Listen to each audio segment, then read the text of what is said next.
Well, it's my pleasure to welcome Jesse Rumson, who was arrested on January 6th at the U.S. Capitol. Welcome, Mr. Rumson.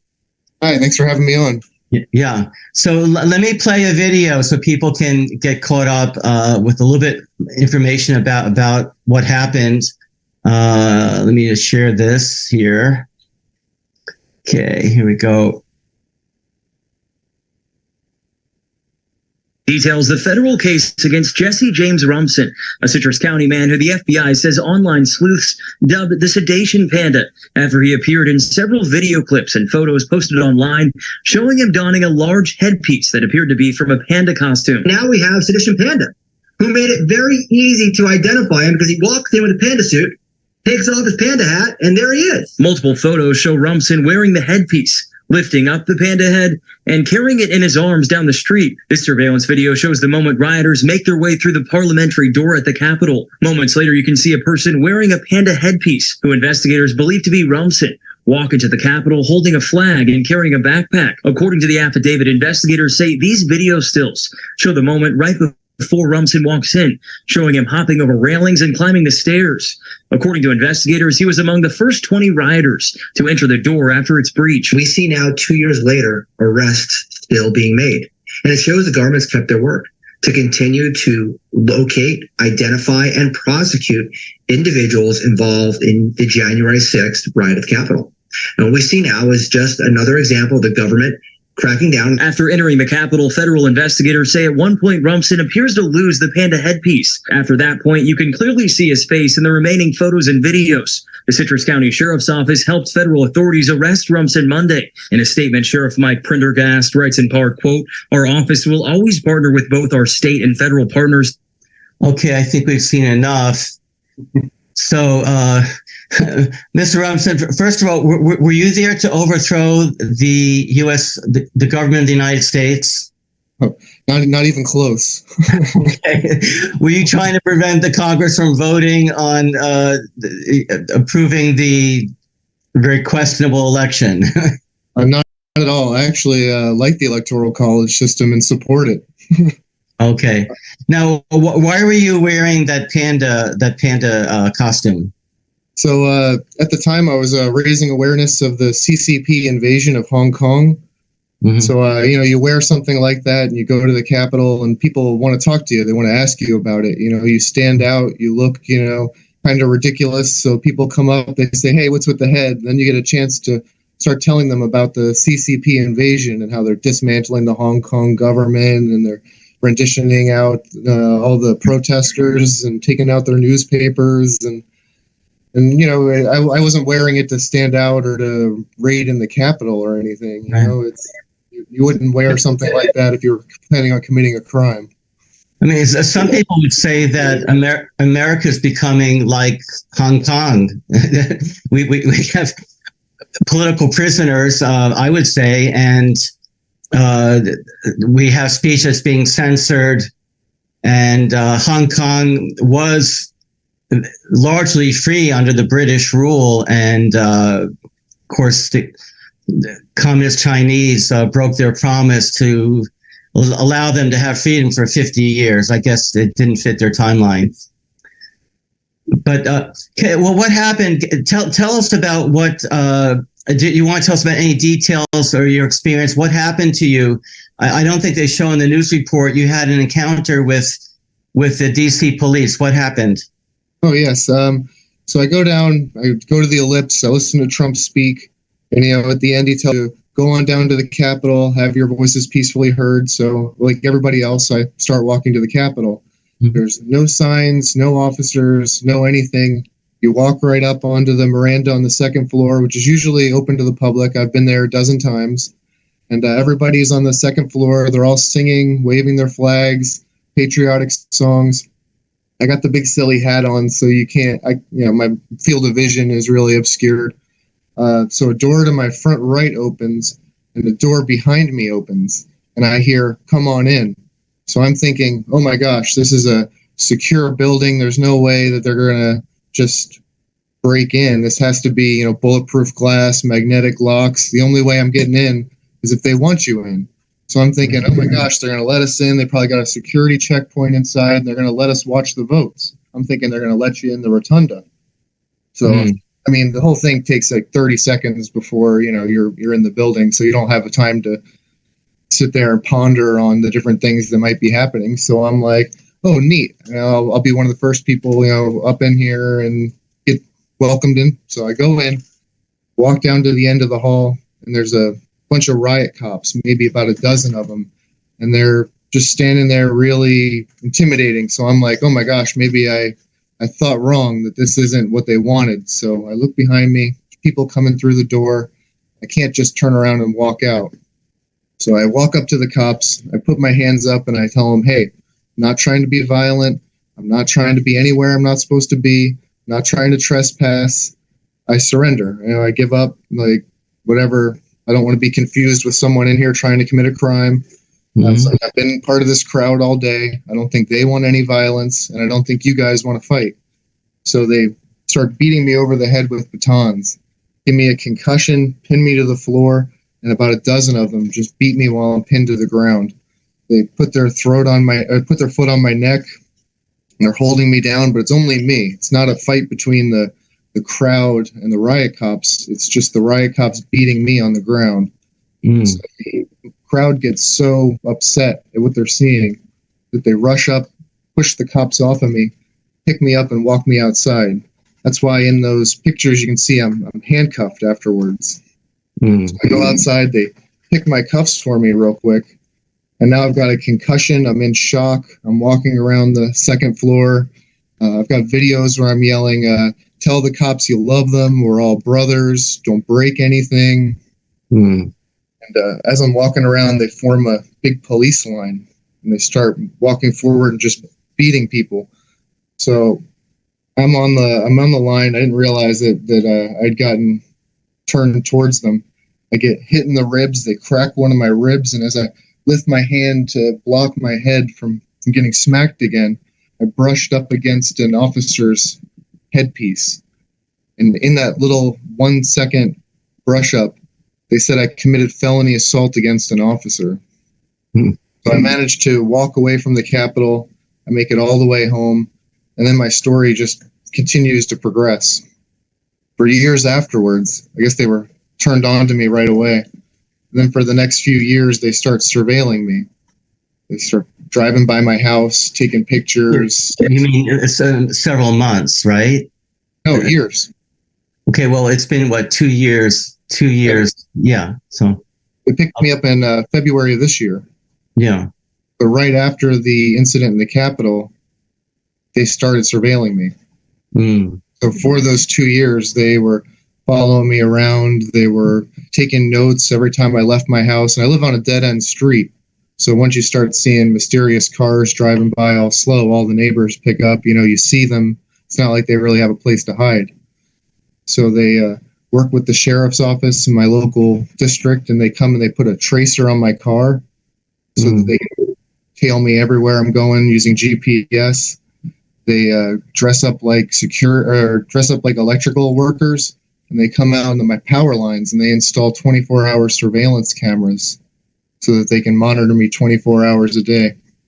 They go on the end of my street and they install a license plate reader. So they get the information of every single person that drives down my street. They fly drones over my house at night, and I wouldn't have even known any of this except for Discovery. I got Discovery in my case. So I was able to go back through all their emails and through all their files and see what they had done. I thought I was paranoid. We made jokes about them installing cameras, but it turns out it was actually what they were doing. So you've been charged with a number of what are you charged with, by the way? Disrupting government proceeding, criminal trespass, felony assault, amongst the dozen charges they gave me. So some of them are redundant, Now, I imagine, do you have any access to the video? I'm sure there's video of you being beaten and having your ribs fractured and so on. They said they lost that part. Oh, they lost it. Yeah, they said they have me. They have a video of me walking up to the guys, and then a video of me getting carried away from them. And then they said that they don't have the in between part. Well, that's convenient. Okay. Yeah, so I'm trying really hard to get it. There are some outlets out there that say they have access to the full tapes. So I'm reaching out, and Epoch Times says they have it, and I'm trying to reach out to Matt Gaetz and some other people that might be able to help me obtain that video. I'm sure that probably most of the charges against there's like 900 people who have been arrested and charged with various crimes. A lot of those charges could be thrown out and people released from prison if we had access to all the video. Oh yeah, I mean, the surveillance just led up to my arrest, and my arrest was a big dramatic incident too. They showed up at 4:26 in the morning with multiple giant armored vehicles, helicopters, about a dozen officers, and they started launching concussion grenades at my house. No. Yeah, so I wake up to these huge explosions outside my windows, and then they get on a megaphone, and they're like, surrender yourself. We're here for Jesse Rumson. We have a warrant.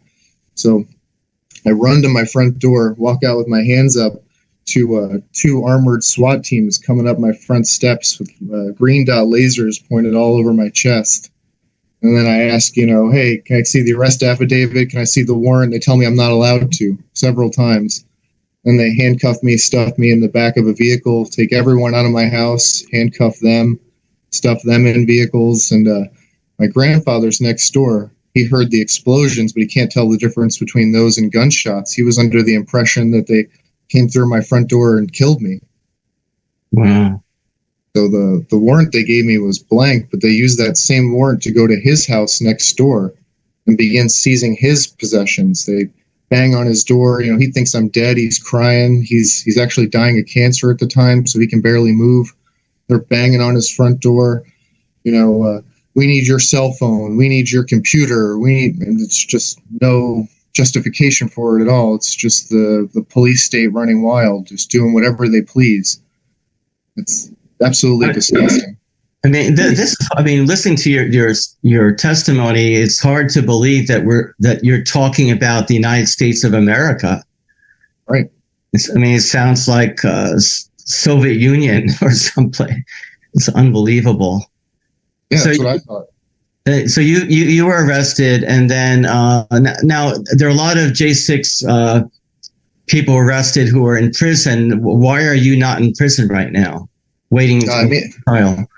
So after I got arrested, they drove me to the neighboring city, Ocala, and they chained me to the floor, and they stole my DNA without a court order, and just did all kinds of crazy stuff. So they bring me in a courtroom where there's nobody but court officials, and I'm chained to a table, and they put a bunch of documents in front of me.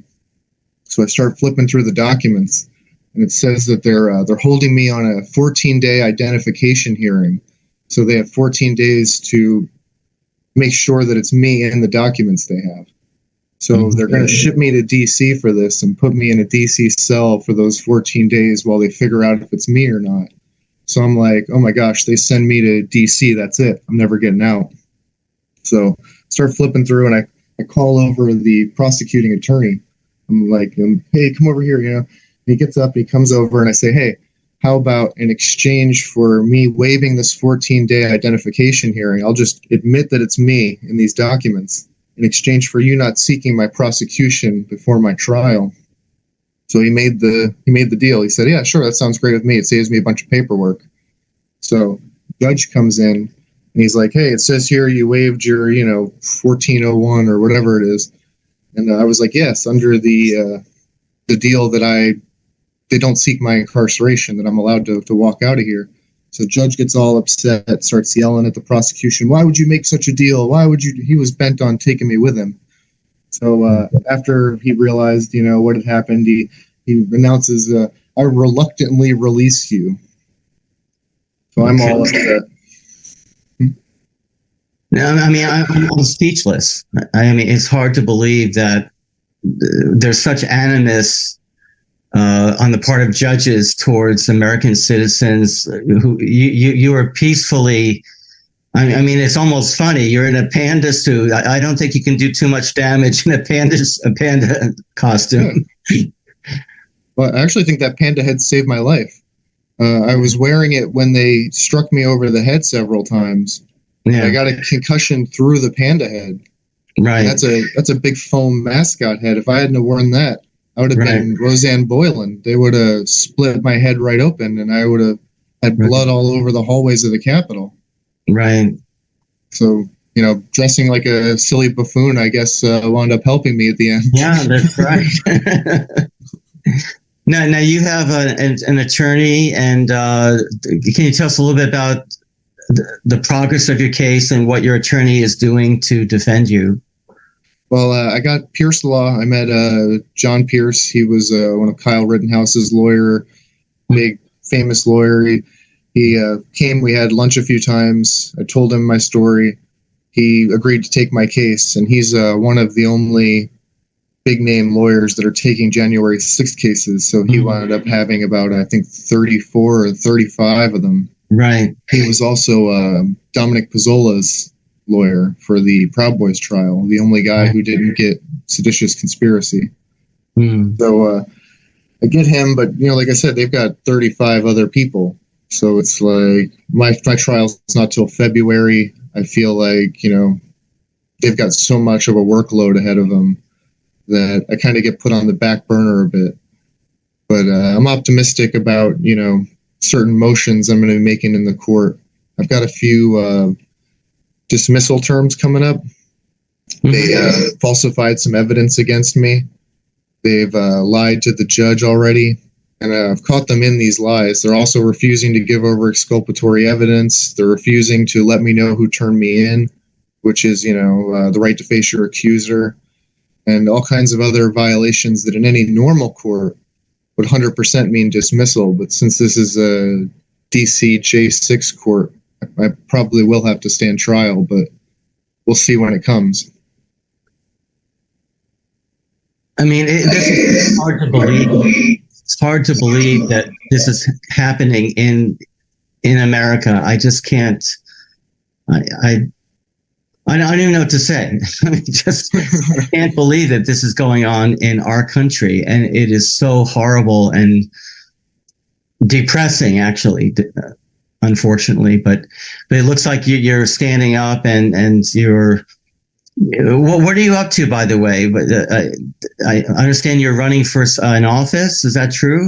Yeah, I'm running for my local board of county commissioners, Citrus County, District 5. Once this happened to me and I managed to get out, a lot of different organizations began contacting me and asking me to come speak about what had happened to me, to give them an idea of what was going on in the government. Afterwards, you take, question and answer. You get to know the people you're talking to. So after, a dozen or so speeches that I gave, they asked me if I would be their representative. If they'd asked me if I run against the lady who's in there now, who is not a Republican. She's not a conservative. She's a far left extremist posing as a Republican. So they asked me nicely if I would throw my hat in the ring, and I told them I would. So since then, I've been running for county commission. I subscribe to the old American belief of don't tread on me. So now they're treading all over me. So you got to stand up and you got to rattle. You got to show them you're willing to fight. So that's what I'm trying to do. Well, I mean, that's. I hope that people can support your campaign. I tried to go to your campaign website, votejesse.net, but it was not opening up for me for some reason. I'm not sure why, but let me show people your Give, Send, Go page. Thank you. Let me, because it's expensive to defend yourself. I mean, this is, here we go. Okay, Jesse Rumson Defense Fund on Give, Send, Go. And please, everyone in the audience, please support Jesse in his fight, because it's him today. It could be you or me tomorrow, right? It's just That's what Trump's been saying for years. Yeah. No, I mean, look, they're going after a billionaire, and thank God he has the resources to fight back. But I don't think too many of us would be able to fight back the way he is, or the way that you are. I mean, you've really put yourself on the line. But maybe God has a purpose. Maybe that's the reason that you're going through this. It's so that our country can see the real nature of what has happened to our Department of Justice and the FBI, how they've been perverted. Yeah. Okay. This administration just throw the Constitution out the window. No, it is sickening, and I am praying. I am personally praying that every single person in the Department of Justice and the FBI who have perverted and their oath of office, I'm praying that they will be prosecuted. They will be indicted, prosecuted, and if found guilty, put in prison for their crimes. That's what I'm praying for. Start with Merrick Garland. Yeah, exactly. Exactly. Yeah, so okay, and any final thoughts that you want to share? Just that everyone needs to stand up, that it's not good enough to stand back and let other people fight your battles, that this country's gotten in the position it's in because people have been so complacent, because they've trusted in others to do what they need to do themselves. So everyone, you need to do whatever you can. If you can get involved in your precincts, voting, counting ballots, if you can run for any office, no matter how small, if you can attend your board meetings, if you can attend your city legislature meetings, anything you can do, any group you can join, everyone needs to be in this fight. It's all hands on deck moving forward. If we want this country back, we need to take it back peacefully, through the government, in every means you can. So if you can donate, if you can volunteer, if you can canvass, anything you can do to help, you owe it to your fellow Americans to get involved and to do it. All right. Well, thank you for sharing your story today. And I do encourage everyone to go to givesendgo.com and search for Jesse Rumson Defense Fund. Thank you very much. All right. God bless.